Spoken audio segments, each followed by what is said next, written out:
नमस्कार, मी ॲडव्होकेट वसंत विश्वनाथराव उगले, VP सिंग नगर, Ambajogai road, Latur, Maharashtra. दैनिक सरगम पेपरचे संपादक भागवत जोशी, TV चॅनलचा 4था वर्धापन दिन, त्याच्या वर्धापन दिनानिमित्त हार्दिक शुभेच्छा। व या वर्धापनाच्या शुभेच्छा देताना अत्यानंद होतो की या महाराष्ट्र राज्य हे समृद्ध आणि सुसंस्कृत राष्ट्र म्हणून देशामध्ये नावलौकिक आहे। महाराष्ट्रामध्ये वेगवेगळ्या पद्धतीचे वेगवेगळे चॅनल्स आहेत। त्या चॅनल पैकी वरचा क्रमांक गरुड झेप घेतणारा चॅनल म्हणून ओळखणारा TV BJ न्यूज चॅनल आपल्याला प्रख्यात आहे। त्या निमित्तानं काही प्रबोधन, काही विचार व्यक्त करण्याचा हा प्रयत्न आहे। आपला देश समृद्ध करण्यासाठी अनेकांनी प्राणाची आहुती दिली आणि देश बलवान कसा होईल यासाठी स्वातंत्र्य मिळवून दिलं। या देशासाठी जेव्हा स्वातंत्र्य झालं 1947 ला, त्या स्वातंत्र्याच्या काळामध्ये जगामध्ये भारताची ओळख गरीब राष्ट्र म्हणून होती। कालांतरानं 1991 ला भारत देश आज प्रगतीपथावर गेलेला आपण सार्थ अभिमानाने पाहत आहोत। पण 2024 ला भारताची ओळख जगामध्ये महासत्तेकडे वाटचाल असल्यामुळे अभिमानाने पाहत आहोत। ही आपली प्रगती, हा आपला गरुड झेपाचा प्रगतीचा आलेख। गरुड झेप घेत असताना सर्व भारतीयांना अभिमान वाटतो।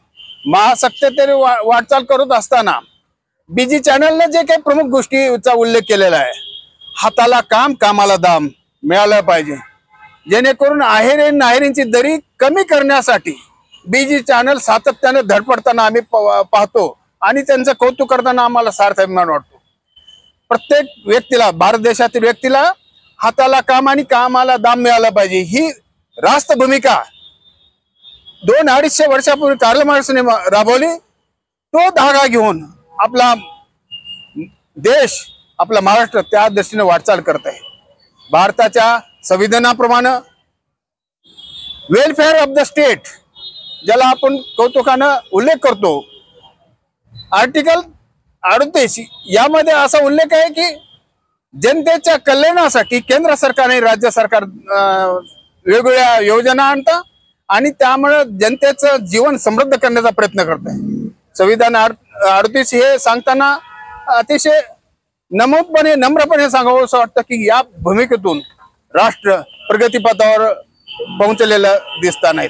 परंतु आजच्या परिस्थितीमध्ये शेतकरी, कष्टकरी वर्ग हा अतिशय कष्ट करून सातत्याने धडपडतो आणि कृषी प्रधान देशामध्ये नावलौकिक झालेला आहे। एकेकाळी 1972 साली भारताला अन्नधान्याची आयात करावं लागते, ते मिलूसारखे धान्य आणून भारताची भूक भागवली। पण आजची पोझिशन, भारत हा एवढा समृद्ध झालेला आहे की आयाती निर्यातीची वाटचाल वेगाने चालू आहे। तरी परंतु सोयाबीन सारख्या पिकाला अतिशय खर्चक पीक झालेलं आहे।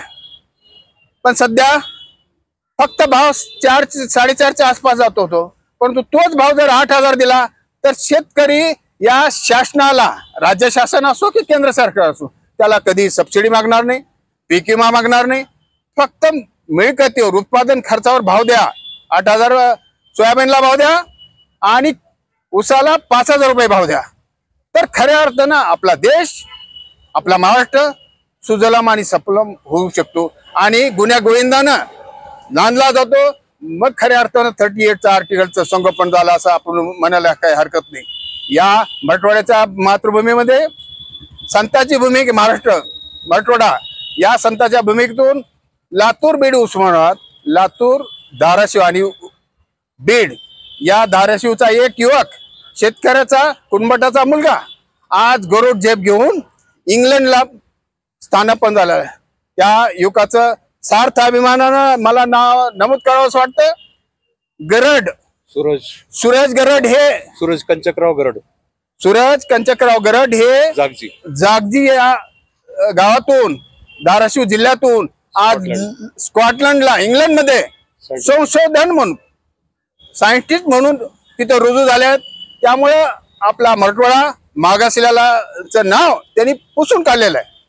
खरं मराठवाड्यामध्ये, लातूरमध्ये रत्नांची खाण आहे. विद्यार्थी असोत, राजकारते असोत, संशोधक असोत, प्राध्यापक असोत, खरं रत्न आहेत.